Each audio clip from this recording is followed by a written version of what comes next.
मोदी सरकार अपने सियासी मकासद के लिए पाकिस्तान का नाम इस्तेमाल करने से बाज नहीं आ रही है। जम्मू कश्मीर का कोई भी दुश्मन बख्शा नहीं जाएगा, किसी भी कीमत पर जम्मू कश्मीर का दुश्मन बख्शा नहीं जाएगा। मुल्क इस वक्त नाजुक मोड़ से गुजर रहा है।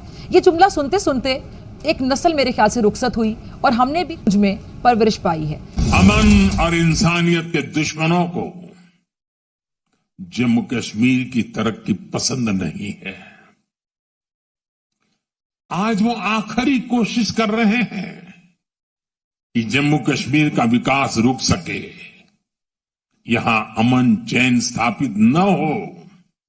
पाकिस्तान के खिलाफ झूठा प्रोपेगेंडा करने से बाज नहीं आ रहा है कि दुश्मन हमारी अमन की ख्वाहिश को हमारी कमजोरी न समझे।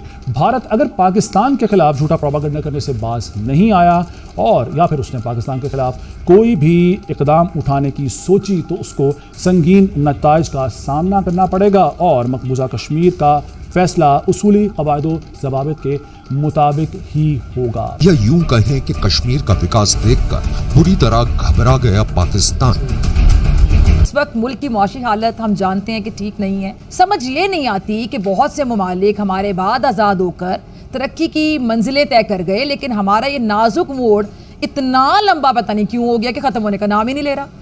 1500 करोड़ की 84 योजनाओं की वो सौगात देने वाले हैं प्रधानमंत्री। आप अपने पड़ोस में देख ले, हिंदुस्तान के अंदर पार्लिमानी निज़ाम है, वहाँ पे प्राइम मिनिस्टर सब कुछ है और आज वो 2030 में दुनिया की तीसरी बड़ी मईशत बनने जा रही है। आज उस मुल्क में 600 अरब डॉलर के ज़खायर है, रिजर्व्स हैं। आज दुनिया उनकी तरफ देख रही है। दुनिया के बड़े बड़े ब्रांड्स वहाँ के लैंड कर रहे हैं। उनके जो अनिल अंबानी से लेके बाकी जितने भी उनके बिजनेसमैन हैं वो आज दुनिया में क्या कुछ कर रहे हैं। वो चांद में अपना चांद तक पहुंच चुके हैं। वो उन्होंने अपना वहाँ पे मिशन भिजवाया है और उस हिस्से में जाके उतरे हैं जहाँ पे आज तक कोई नहीं उतरा। तो ये हमारे पड़ोस की एक एग्जांपल है। हम उन्हीं के साथ आज़ाद। इस हकीकत के बावजूद कि कुदरत ने पाकिस्तान को बेपनाह वसाइल से नवाजा है, लेकिन फिर भी मसाइल जो हैं वो खत्म होने का नाम नहीं लेते। ये वही पाकिस्तान है जो बार बार कश्मीर राग अलापता है और दुनिया के सामने भारत से फटकार भी खाता है। इंतखाबात के बाद भारत पाकिस्तान के खिलाफ झूठा प्रोपेगेंडा करने की कोशिश कर रहा है। आर्मी चीफ ने इसके साथ साथ ये भी कहा है कि ऐसे हथकंडे और जाली फ्लैग ऑपरेशंस भारत का मामूल का सियासी आलाकार बन चुके हैं। इसके साथ साथ उन्होंने ये भी कहा कि पाकिस्तान ने हमेशा खित्ते में अमन व इस्तेहकाम की बात की है। किसी भी इश्तियाल अंगेजी या पाकिस्तान की खुद मुख्तारी की खिलाफ वर्जी का फौरी और पुरअज़्म जवाब दिया जाएगा। 1500 करोड़ रुपए से ज्यादा की लागत वाली 84 प्रमुख विकास परियोजनाओं का शिलान्यास और उद्घाटन करेंगे। प्रधानमंत्री शुक्रवार को श्रीनगर में 10वें अंतर्राष्ट्रीय योग दिवस में शामिल होंगे। 1947 से लेकर आज तक के कौमी सफर पर अगर हम नजर डालें तो खुशी के लम्हात कम और मुश्किलात ज्यादा नजर आती हैं। सवाल सादा और एक है कि आखिर कौन से वो बुनियादी मसाइल हैं जो हमें आगे बढ़ने से रोक रहे हैं। लेकिन इस सादा सवाल का जवाब एक नहीं है। कह लें कि जितने मुंह उतनी बातें, जितने माहिरीन उतने तबसरे, उतने तज्जिए कि पल्ले कुछ नहीं है अब भारत के, लेकिन वो प्रोपेगेंडा इतना कामयाबी से करता है और उस प्रोपेगेंडे को हवा देते हैं खुद हमारे अपने नाआकिबत अंदेश लोग जो इस वक्त मुल्क में बैठ के पाकिस्तान के साथ दुश्मनी कर रहे हैं। जय हिंद दोस्तों, द इंडियन न्यूज में आपका स्वागत है।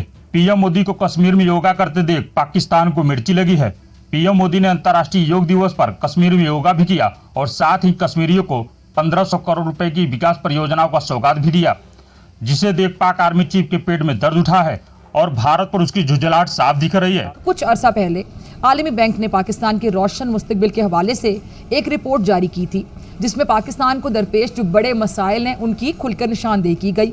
रिपोर्ट में कहा गया था कि पाकिस्तान के ह्यूमन कैपिटल के बहरान का सामना है कि हम दस्तयाब जो इंसानी वसाइल हैं उनको सही तरीके से, दुरुस्त तरीके से इस्तेमाल नहीं कर पा रहे, जो तरक्की को मुतासिर कर रहा है। जो बैरून मुल्क बैठे हुए इंडियंस हैं वो जाहिर है वो स्टेबल हैं, अच्छे ओहदों पर हैं। बड़ी बड़ी कंपनीज में भी अगर आप देखते हैं CEO लेवल तक इंडियंस ही हैं।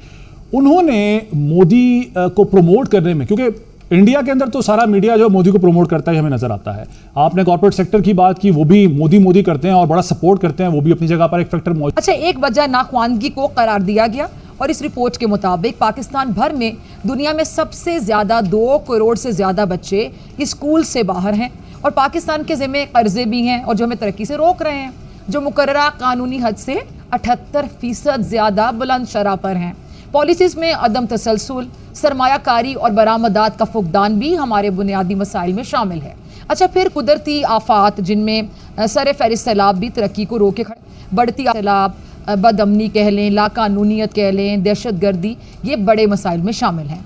अब इस सूरत हाल में सबसे बड़ा और अहम सवाल ये है कि आखिर वो कौन से बड़े मसाइल हैं जिन पर तवज्जो देकर, जिन्हें तरजीही बुनियादों पर हल करके हम तरक्की का सफ़र दोबारा शुरू कर सकते हैं कि पाकिस्तान नाजुक मोड़ से गुजर रहा है। तो सर, ये नाजुक मोड़ का सुनते सुनते मैं बड़ी हो गई और आप चारों मुझसे भी बहुत बड़े हो गए और आप लोगों से भी बड़े कुछ तो दुनिया से चले गए। ये नाजुक मोड़ कभी ख़त्म होगा? अगर आपने किया है कि आज इस मुल्क की मईशत, इस मुल्क के अवाम 78 खरब रुपए के कर्जों के नीचे हैं। आज इस मुल्क की जो आपके रेवेन्यूज इकट्ठे होते हैं उसका मेजर हिस्सा हर साल कर्जों के सूद की अदायगी में चला जाता है। आज इस मुल्क में 2 करोड़ 70 लाख बच्चे आउट ऑफ स्कूल हैं और यूरोप के चंद ममालिक, जो यूरोप के छोटे ममालिक हैं ना, उनको मिला लें तो उनकी आबादी से ज़्यादा लोग, हमारे बच्चे स्कूल नहीं जाते। इस मुल्क में 65% यूथ है लेकिन उनके लिए रोज़गार नहीं है। इस मुल्क के अंदर दौरान ज़ज्की जो ख़वातीन के मौत दुनिया में सबसे ज़्यादा है। दुनिया में 2 ममालिक शायद बाकी रह गए जहाँ पे आज तक पोलियो ख़त्म नहीं हो सका, उसमें एक अफगानिस्तान है और दूसरा पाकिस्तान है। तो कहने को तो हम एक एटमी ताकत मुल्क है, दुनिया की 5वीं बड़ी आबादी है, बड़ी कंज्यूमर मार्केट है, बट जो हमारे इकोनॉमिक इंडिकेटर्स है उतने शर्मनाक है। आपको बता दें कि देश भर में योगा दिवस की धूम मची है। पीएम मोदी भी श्रीनगर में डल झील के किनारे योगा करते दिखे। इस मौके पर उन्होंने कहा कि आज पूरी दुनिया में योग करने वालों की संख्या निरंतर बढ़ रही है। योग के प्रति लोगों का आकर्षण भी बढ़ रहा है। आज कश्मीर की धरती से मैं पूरी दुनिया को अंतर्राष्ट्रीय योग दिवस की बधाई देता हूं। 10 साल पहले मैंने यूएन में अंतर्राष्ट्रीय योग दिवस मनाने का प्रस्ताव रखा था, जिस पर भारत को 177 देशों का समर्थन भी मिला, जो अपने आप में एक रिकॉर्ड है। पीएम मोदी को कश्मीर में योगा करते देख पाकिस्तान को मिर्ची लग गई है। आज के लिए बस इतना ही। वीडियो कैसा लगा हमें कमेंट कर जरूर बताएं। चैनल पर नए हैं तो लाइक, सब्सक्राइब और शेयर करना न भूलें।